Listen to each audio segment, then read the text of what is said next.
E aí, meu fera, que bom que você está aqui, meu aprovado, com a gente continuando nessa aula de forças ou interações intermoleculares. Importantíssimo esse assunto para o Enem, que sempre cai, ou para qualquer outro vestibular que você for fazer de maior ou menor complexidade. E nessa aula de hoje, que você vai assistir, nós vamos falar de comparação entre líquidos e sólidos. Mas é importante você começar a entender o básico dessas comparações que também nós vamos fazer com os gases, certo? Então é bom frisar que as propriedades físicas de líquidos e sólidos moleculares, elas são relativamente grandes, beleza? Boa parte por causa das forças intermoleculares. Então é isso mesmo, meu jovem. Então os sólidos e os líquidos, essas propriedades que eles têm, que nós vamos ver, ponto de fusão, ponto de ebulição, solubilidade, essas propriedades estão diretamente ligadas às forças, ou você pode chamar também de interações,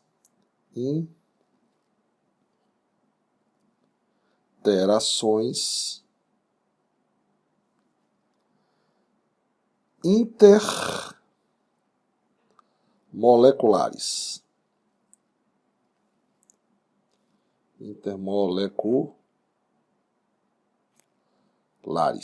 Sandrão, o que são interações intermoleculares? Pronto, bacana. Essas interações intermoleculares são as interações que estão fora da molécula, que a gente pode chamar de ligações, ficou horrível aqui, vou apagar. Eu estou escrevendo rápido, né? Ligações intermoleculares, que na verdade são as fora da molécula. As ligações iônicas, metálicas e covalentes são intramoleculares, ou seja, são ligações dentro da molécula. Mas uma observação importante que eu quero fazer para você aí é o seguinte, é que nos líquidos, logicamente, essas atrações intermoleculares são mais fortes e é justamente o que mantém essas moléculas juntas. Vale frisar que um líquido, por exemplo, em termos de densidade, um líquido ele tem uma densidade maior do que um gás, mas em compensação, um líquido ele é menos compressível do que um gás. Beleza? Mas aí vem uma pergunta. Sandrão, como essas interações se originam? Como elas são formadas? Né? Então, para você entender melhor, por meio do entendimento da natureza e das interações das forças intermoleculares, podemos começar a relacionar a composição e a estrutura das moléculas e as respectivas forças físicas que eu falei, né? Ponto de fusão, ponto de ebulição, densidade, solubilidade, olhando um pouco para isso aqui, ó, para esse quadrozinho que é algumas propriedades e características dos estados da matéria. Então nós temos aqui, ó, deixa eu mudar aqui a cor, deixa eu mudar aqui na verdade o pincel, né, para ficar pronto. Então o que é que nós vamos ter aqui? Nós vamos estudar, desculpa, ficou pequeno, deixa eu aumentar aqui para ficar grandão, então beleza. Então gases. O que caracteriza o gás, o que caracteriza um líquido e quais as características do sólido. Então, como a gente pode ver aqui, nesse quadrozinho, eu só estou aumentando aqui um pouquinho, então o gás, ele assume tanto o volume quanto a forma do seu recipiente. Então, como um gás, ele tem muitos espaços vazios e ele se locomove, as suas partículas se locomovem com maior facilidade, então ele acaba ocupando todo o volume de um gás. Tanto é que quando a gente estuda gases, não gás real, o gás ideal, você costuma dizer que o volume do gás é o volume do recipiente. Se um balão tem 10 litros, o volume do gás é 10 litros.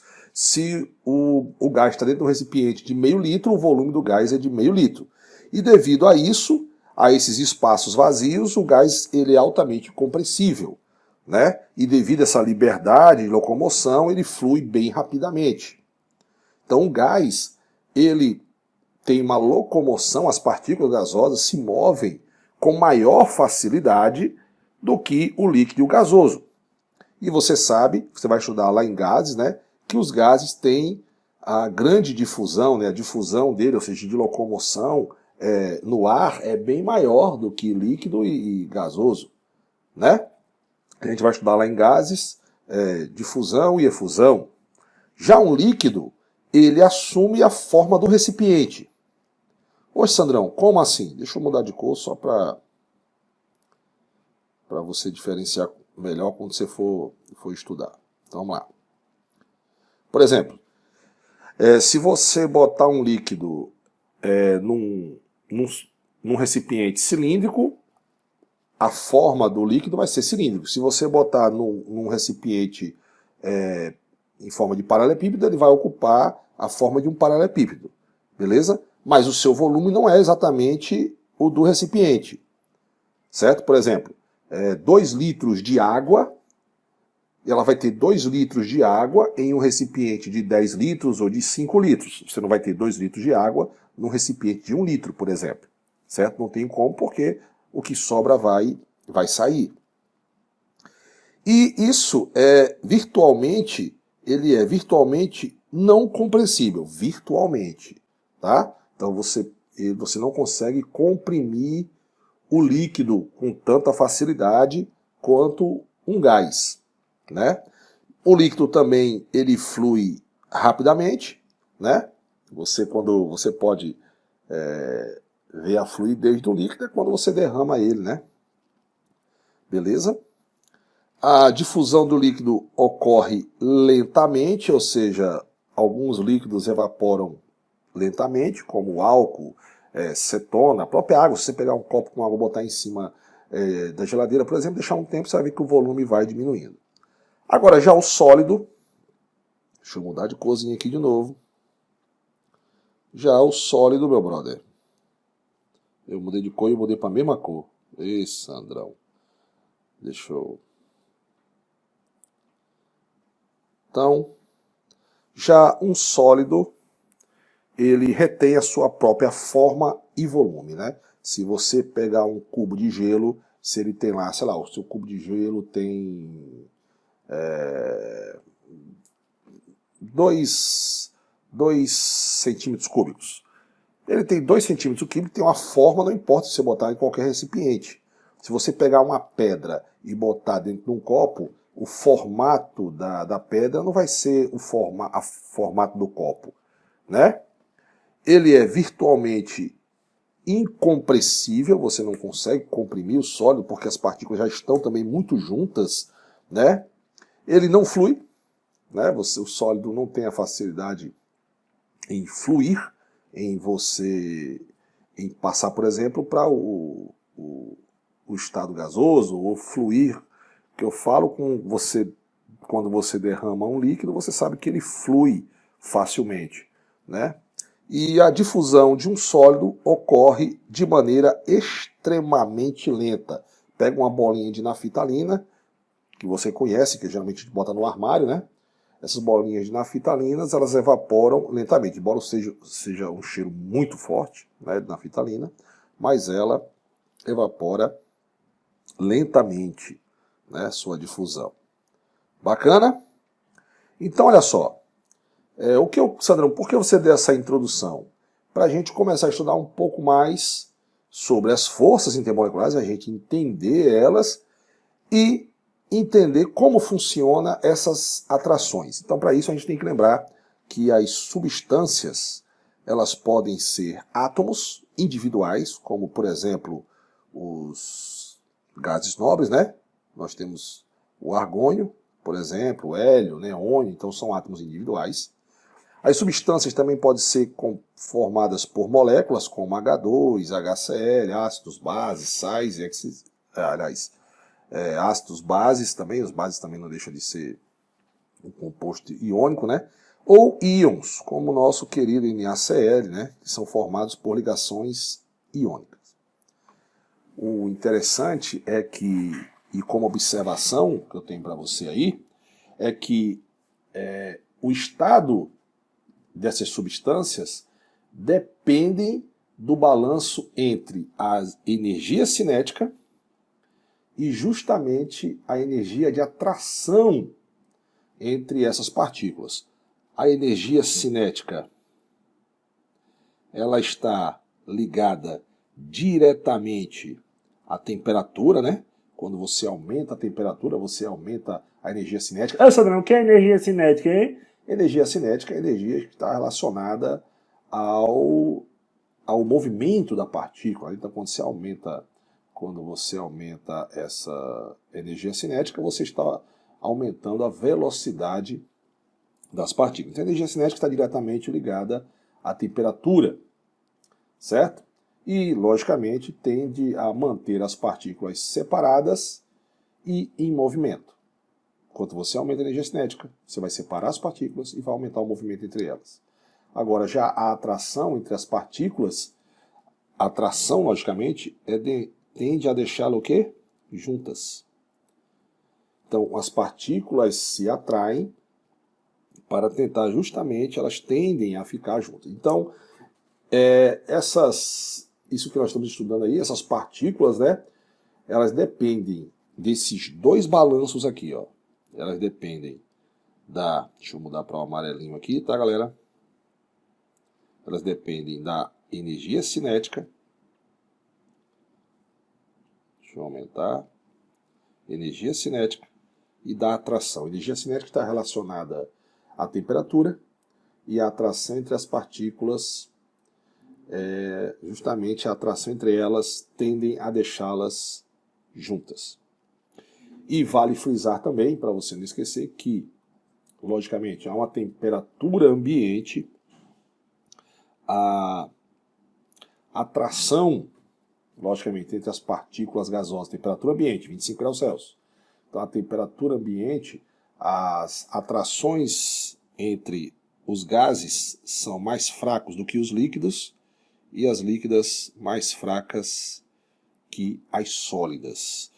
Logicamente, essas atrações, né, entre as partículas, como o gás está muito disperso, muito separado, essas atrações são mais fracas. Eu gosto até de frisar um exemplo do ímã. O ímã tem uma maior força de atração quando eles estão mais distantes ou mais próximos? Mais próximos. À medida que você pega dois ímãs com a sua mão, vai aproximando da sua mão, você vai sentindo que a atração entre os ímãs ela vai aumentando. Bacana? E que, logicamente, a atração entre essas partículas, elas podem aumentar ou diminuir com o aumento da temperatura, lá que eu falei da energia cinética. Logicamente, à medida em que você aumenta a temperatura, aqui ó, né, se você aumentar a temperatura do sólido para as gasoso, você aumenta a temperatura. Aumentando a temperatura, o que está acontecendo? Você aumentando a temperatura, você está justamente separando essas partículas, né? Essas partículas vão ficar um pouco mais separadas. E por que elas vão ficar separadas, Sandrão? Porque a partir do momento que você aumenta a energia cinética, você está quebrando justamente as interações. Quando você aquece, você está separando, você está quebrando as forças ou interações intermoleculares. Então, já vou falar para vocês, eu ia falar daqui a pouco, mas eu já posso frisar. Quando você aumenta, quando você muda de estado físico, você está quebrando as forças intermoleculares e não as ligações químicas que nós vamos ver daqui a pouco. Então, esse desenhozinho que eu fiz aqui, esse desenho maravilhoso, bem desenhado, como vocês estão vendo, é para mostrar o seguinte, que o aumento da pressão em certas substâncias força essas moléculas a se aproximarem. E, logicamente, ela vai aumentar a intensidade dessas forças. Então, por exemplo, se eu pegar aqui esse êmbolo e fizer uma força para baixo, aumentar a pressão nela, logicamente, o que é que vai acontecer? O que vai acontecer é que essas partículas que estão aqui dentro, então nós estamos vendo aqui, ó, essas partículas aqui, se você observar, elas estão ficando mais juntas. Lógico, a partir do momento em que você, eu vou mudar aqui de pincel, tá? E vou fazer uma bolinha maior aqui, ó, a partir do momento em que você tem umas partículas mais separadas e, logicamente, outras que você vai juntando, a partir do momento em que você faz isso, você está aproximando, você está aumentando a interação entre elas. Lembra do ímã que Sandrão falou agora? Elas estão mais juntas, então, logicamente, você vai possibilitar com que aumente a intensidade das forças intermoleculares de atração. Então, a gente pode falar o seguinte aqui, ó. À medida em que você aumenta... Opa, deixa eu fazer de azul para ficar mais fácil. Bacana? À medida em que você aumenta a pressão, você está aproximando as partículas, então você está aumentando a intensidade das forças intermoleculares. Beleza? Então, fazendo um exemplo para você aqui, ó, do que eu estou lhe falando, o propano, que é o C3H8, ele, na verdade, ele é um gás, certo? Ele é um gás. Isso para uma pressão de 1 atm. Então, a 1 atm, ele é um gás. Mas se você comprimir esse propano, você pode passar o propano para o estado líquido. Como, Sandrão, passar ele para o estado líquido? É só você aumentar a pressão. Então, se você aumentar a pressão, você consegue passar o propano para o estado líquido, certo? Logicamente, vai ter que ser uma pressão maior que 1 atm. Bacana? Então, olha só. Fazendo uma comparação aqui entre gases, líquidos e sólidos, isso ao nível molecular, a gente pode ter a seguinte configuração, né? Que as partículas podem ser átomos, íons e moléculas. Lembrando, as partículas podem ser átomos, íons ou moléculas. E, logicamente, a densidade das partículas na fase gasosa é exageradamente bem maior do que das outras fases. Então, se você observar aqui o meu desenhozinho, você está vendo que as partículas estão mais afastadas. Então, aqui nesse caso, você tem uma desordem.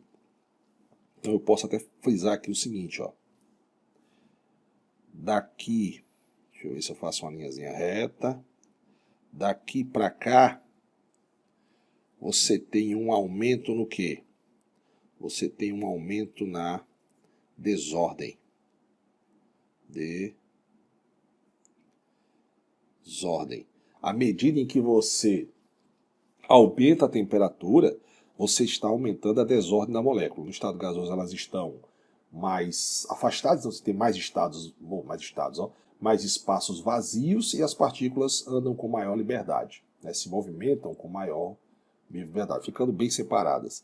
Já no nosso estado líquido também há uma desordem, mas as partículas elas se aglomeram, né, mesmo estando um pouco mais livres, ou seja, com maior movimentação do que o estado sólido, mas é bem menos do que no estado gasoso. Então elas estão mais próximas também. E no estado gasoso, ou no estado sólido, desculpa, o sólido cristalino, o arranjo geralmente ele é ordenado. As partículas estão basicamente em posições fixas. As partículas estão muito próximas. Então, do sólido para o líquido, eu tenho uma maior desordem. Em compensação, do gasoso para o líquido, você tem as partículas mais sólidas. Mas como eu falei, já falei aqui no início da nossa aula, a intensidade das forças intermoleculares em diferentes substâncias variam em grandes diferenças, né? Então, geralmente, as forças intermoleculares são mais fracas do que as ligações químicas. Então, só para a gente fazer um exemplo, eu tenho aqui o HCl, né? Frisando aqui o exemplo, ó.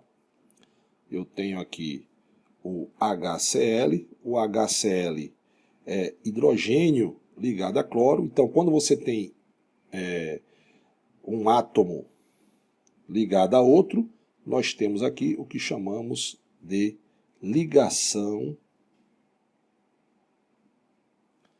química. Essa ligação química, que no caso aqui ela é ligação covalente, tá? É bom frisar que essa ligação aqui é uma ligação covalente.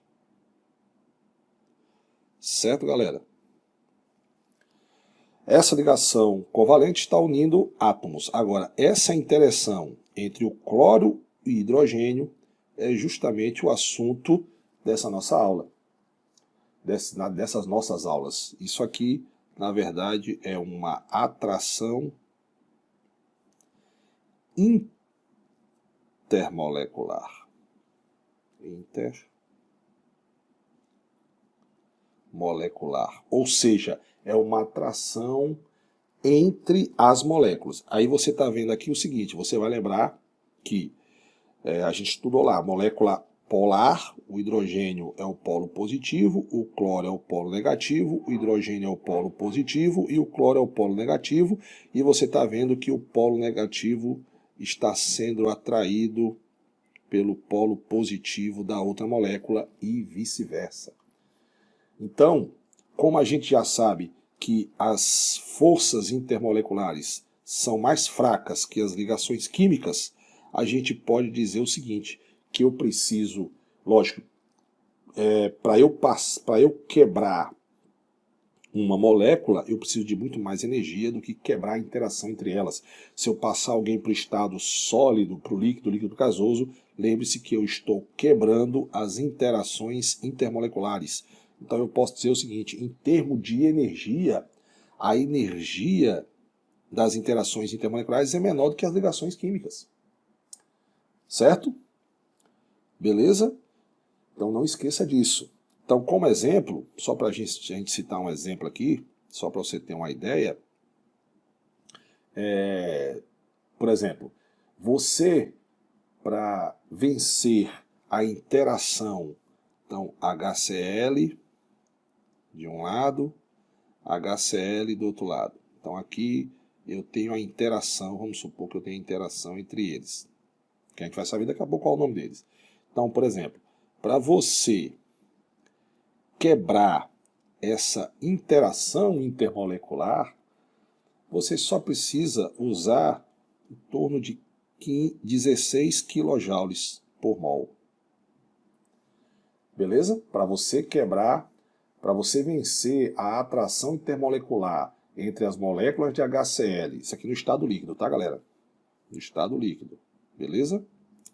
Você só precisa de 16 kJ por mol. Agora, se você quiser dissociar o HCl em átomos, né, por exemplo, se você quiser quebrar a ligação química, meu brother, aí você vai ter que ter uma quantidade de energia bem maior, em torno de 431 kJ por mol. Beleza? Veja a diferença de energia. Muito grande, né? De 16 para 431, a diferença é muito grande. Então, quando uma substância molecular, como o HCl, passa do sólido para o líquido, do líquido para o gás, as moléculas em si permanecem intactas. Elas não deixam de ser HCl, beleza? Quando você muda o estado físico, você quebra interações intermoleculares. A água, quando passa do estado sólido para o líquido gasoso, ela deixa de ser água? Não, ela não deixa de ser água. Beleza? Então, eu posso chegar aqui a uma conclusão. Logo, eu posso concluir o seguinte, que quanto maior for a atração, ou seja, as forças intermoleculares, a interação entre as moleculares, o ponto de fusão e o ponto de ebulição será maior.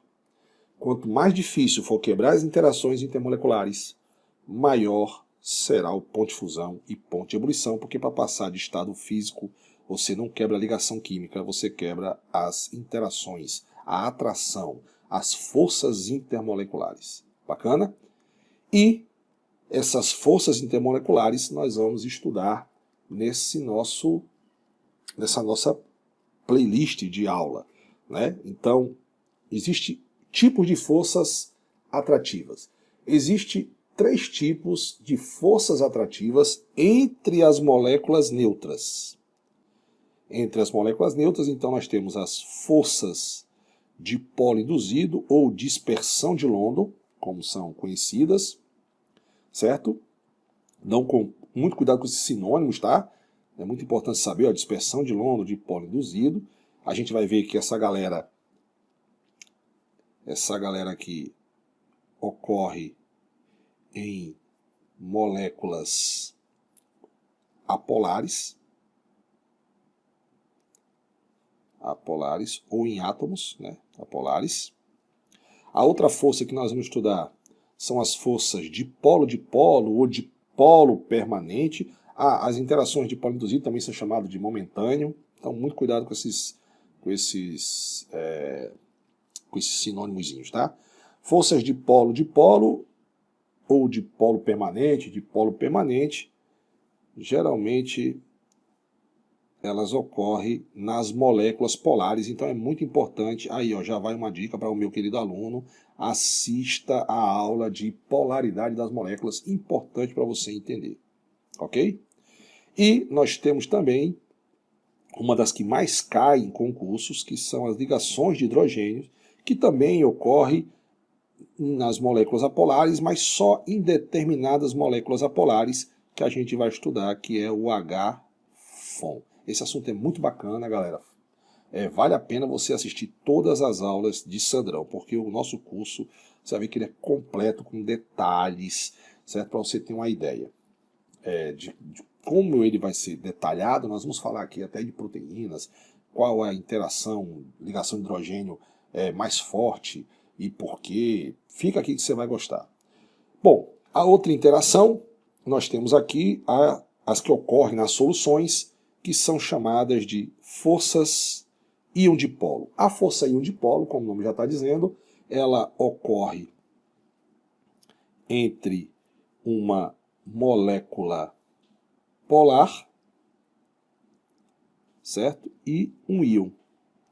É o que acontece quando você bota, por exemplo, um sal em água. Ok? Mas nós vamos estudar mais 2 interações que os livros às vezes não trazem, às vezes você não encontra esse tipo de aula, mas você vai encontrar aqui no Sandrão, que é o dipolo induzido e o íon dipolo. O dipolo induzido, ele ocorre entre uma molécula... Opa, peraí, deixa eu ver. Eu fiz... tá certo. É porque eu fiz a setinha no outro lado, fui ver que cor era para manter um certo designer aí, né? Ah, Sandrão, você tem toque? Nesse caso aí eu tenho. Então vamos lá. Dipolo induzido. Você lembra de dipolo induzido. Então essa interação vai ocorrer entre uma molécula polar e uma molécula apolar. E a íon dipolo induzido, do mesmo jeito que a íon dipolo ocorre entre uma molécula polar e um íon, aqui ocorre entre uma molécula apolar e um íon. É o que acontece lá na hemoglobina que leva o ferro, né? Aí você vai ter que assistir a aula, senão eu vou contar, não vai ter graça. Certo, galera? Então aqui nós já começamos a estudar as interações intermoleculares e vamos começar agora a estudar essas 6 forças que eu falei para você detalhadamente. Bacana? Ficou um pouco grande a aula, mas acho que valeu a pena. Um abraço a todos e até o nosso próximo encontro. Então vamos lá.